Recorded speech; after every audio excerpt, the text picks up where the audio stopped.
Hello guys and welcome to another video. Today we're going to be talking about the dev server. So, the past few hours I've been messing about seeing what they've added and what interests me personally the most. And I've decided to make this video about the things that I personally found the most interesting or will have the biggest impact to the game. So I'll say straight away, this is the dev server. Anything that I'm showing you here today is accurate today, but obviously it might change or be tweaked for launch. And I can tell you one of the things, the SPAAs, that's definitely going to see changes. So just bear that in mind while you watch the video. If you find this video interesting, don't forget to like and subscribe because it really helps out the channel. And we'll get straight into the video. So I'm going to start off by talking about the F2A and the F2A ADTW for Japan, which is a premium. For those of you who aren't aware of what this aircraft is, it's based on the F-16C airframe and it shares a lot in common with the F-16C. I'm going to put up an image on screen so you can get a comparison, but they basically started with the F-16C and kind of just stretched it out a bit. And those bigger wings give you an extra pair of pylons as well, meaning that you can carry 4 radar missiles, but it is limited to a max of 4 radar missiles. Unlike the F-16C, where the outer 2 pylons on each wings can be converted to carry AMRAAMs, the F-2A cannot do this. So you're going to have 4 radar missiles and 4 heat-seeking missiles. The other major difference is in terms of agility, the F-2A can pull harder. It has a better instantaneous turn because it has bigger wings, more lift, more pull. But the F-16 has a higher top speed and a better sustained turn rate in a long fight. The F2 and the F-16 both have the same engine, but the F-2A is noticeably bigger and for it heavier as well. So it has a worse top speed and a worse thrust to weight ratio as well. I'd say it's a kind of a side grade, honestly, and the fact that this is at 13.7 like the F-16C in the US tree is kind of fair. You get 2 less radar missiles overall, but you get 4 more heaters, because obviously on the F-16C, I usually run 6 AMRAAMs. So, yeah, it's a side grade, definitely. It does also have a better radar, I'll point that out, but the F-16C's radar is adequate, so I wouldn't really call it a huge deal. Now, the problem is the premium, the F2A ADTW, which is at 13.0. And if you're wondering why it's such a lower BR, it's because it only has access to the AIM-7M. It doesn't have access to Fox 3s. You get 4 of the 7Ms, but you also get 4 of the AAM-3s, which the F2A at 13.7 also carries, which is an amazing missile, don't get me wrong, but at 13.0, you get a lot of up tiers to 14.0, 13.7. You're going to be seeing AMRAAM spam all day, and you're not going to be able to respond in this thing, which is kind of suffering. 13.0 is a bit of an iffy BR, but we'll wait and see. Next, the US, Soviets, and British are all getting packs that are similar to the 2 fronts pack that Germany has. And for those of you who aren't aware of what the 2 fronts pack is, it's the one that has the 2 Tigers and the Ostwind in. The premium pack, so you get the Tiger West and the Tiger East, or Tiger Ost, Tiger West, which have the camos of those respective fronts from World War II, which is, it's a cool little pack. I think it's great because it allows people that want to get into the game, that don't want to grind, they can skip forwards and they actually have a lineup, so they don't just spawn once and leave. They have a nice little lineup that they can play with. It's World War II vehicles, everyone loves the Tiger, you know how it is. And it kind of discourages people from just buying straight into top tier and having no idea what they're doing, dying once and then leaving, which is quite a big problem that we have in top tier, so I really do think this is a great little pack and a good little idea, and for people that have already ground past it like I had when the 2 fronts pack came out, I bought it because I like playing the Tiger and it's a nice little pack to just grind a bit of SL with, you can have some fun with it, it's got the cool little camo. So I personally think these packs are a great idea. So starting with the US pack, It's a bit questionable. I'm going to assume for this that you'll be playing all three of them together as they're sold together, and it's kind of implied that they're supposed to be used as a lineup, right? So the first one is a Sherman, and it's a 76mm Sherman, which is great, but at this battle rating, it really does have paper armor. The short stabilizer is good. It does let you, at slow speeds, have a gun stabilizer, but the cannon is honestly pretty mid, so like, it's okay, but I kind of feel like these packs are that they're aimed towards newer players, and if you ever played the Sherman 76 as a new player at like 5.7 BR, yeah, you're gonna understand where I'm coming from here. Next, we have the M18, which is a decent tank. I mean, it can flank, it's fast, it's got the same 76mm cannon, which is pretty good on a light tank. I don't really have anything bad to say about this, other than that it's at 6.0, which means that Sherman is going to be played at 6.0 as well, right? So that's even more suffering right there. And lastly, we have the Skink, which is a very solid SPAA. Out of all of the unguided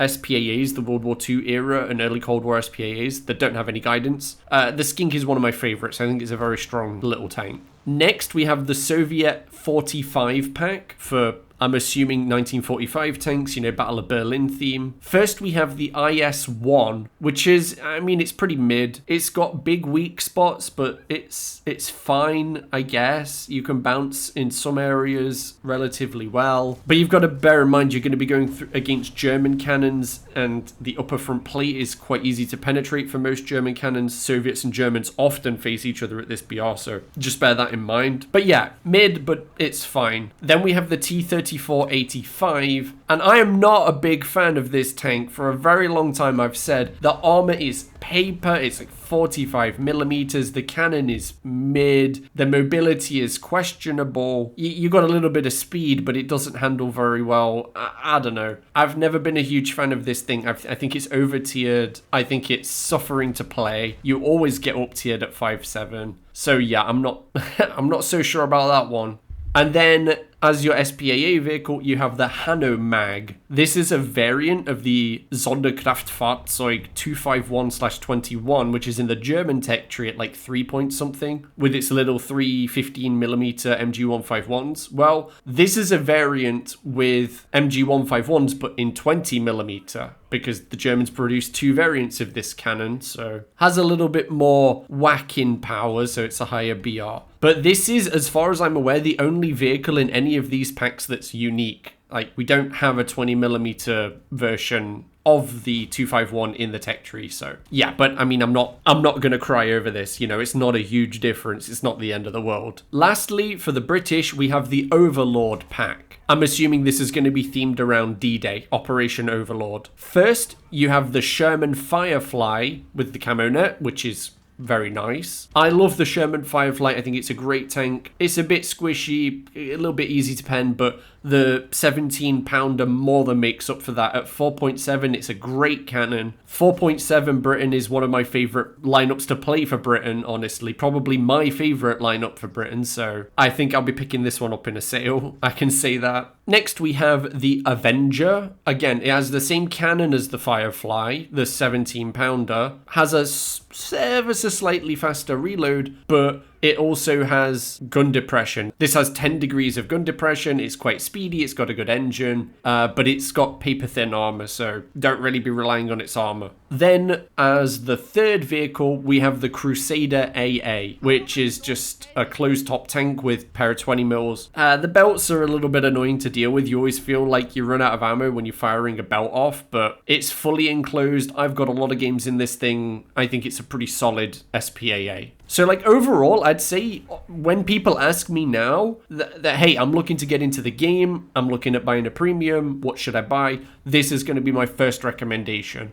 Buy these packs, you get 3 tanks, they're great for grinding, it's World War II, you can't really go wrong. Are they amazing value for money? I mean, I think the German and the British ones, yes. The American and the Soviet ones, they're kind of mid, but they're not, it's not like the end of the world bad, right? They're just mid. But they're like a great way for a newer player to get into the game, my opinion. Lastly, we have, well, honestly, a complete change to the game for top tier, right? The SPAA rework, as you would call it, I guess. Like, I would call it a soft rework, right? Because you're adding in these new vehicles, they have a completely unique new capability that's never been seen in the game before, often greatly extending the ranges of current AA. I mean, not really compared to the Pantsir and the Chinese HQ thing, which is like also 15 kilometers, but it's helping out nations that don't necessarily have the greatest options anymore. They might have been power crept. So let me just get into it straight away. The USA, Germany, Sweden,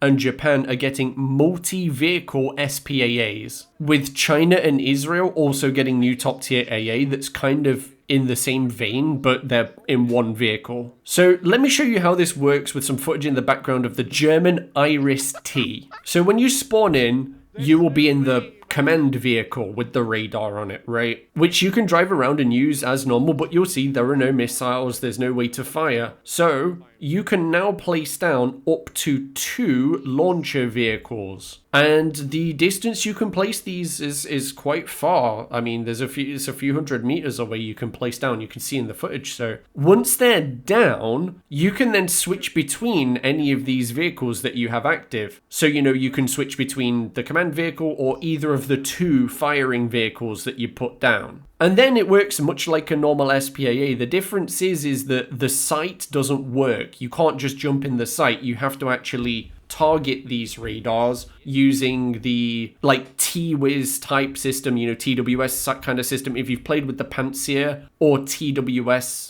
radar on an aircraft, you'll know what I mean. You kind of jump between the targets and they put a little box around them that you can see on the screen. And at least with the IRST, you have to press a button to prime the SAM. In the top left, you'll get a little message that says SAM ready, and then you just launch and off it goes. And at least with the IRIS-T, I could track and engage all 4 of the targets that were visible at the same time. You could just lock, fire, switch target, lock, fire, switch target instantly. It was great. And I'm assuming that's because it has an infrared component, IRIS-T does. I'm kind of curious how it will work with the American version, which is using AMRAAMs, surface-launched AMRAAMs, and also it has a pair of AIM-9X. Those haven't really been coded yet, they don't work, but I'll be very interested to see AIM-9X being added into the game, even if it is on a ground-based launcher. But yeah, this gives many nations a very powerful top-tier AA. Now, from what I understand, if the launcher vehicle gets destroyed, you're not actually dead. You can put down another launcher vehicle. If both launcher vehicles or the command vehicle die, then you die. But you can have one launcher vehicle destroyed and then you can just relocate and put down another launcher vehicle and you're still in the game. You can also drive different ones around. You can use cruise control and then swap to another vehicle and it will carry on driving. There's a lot of potential here. This is obviously the first time we've had multi-vehicle gameplay like this. I mean, unless you count drones, which I don't really count because it's not multiple ground vehicles.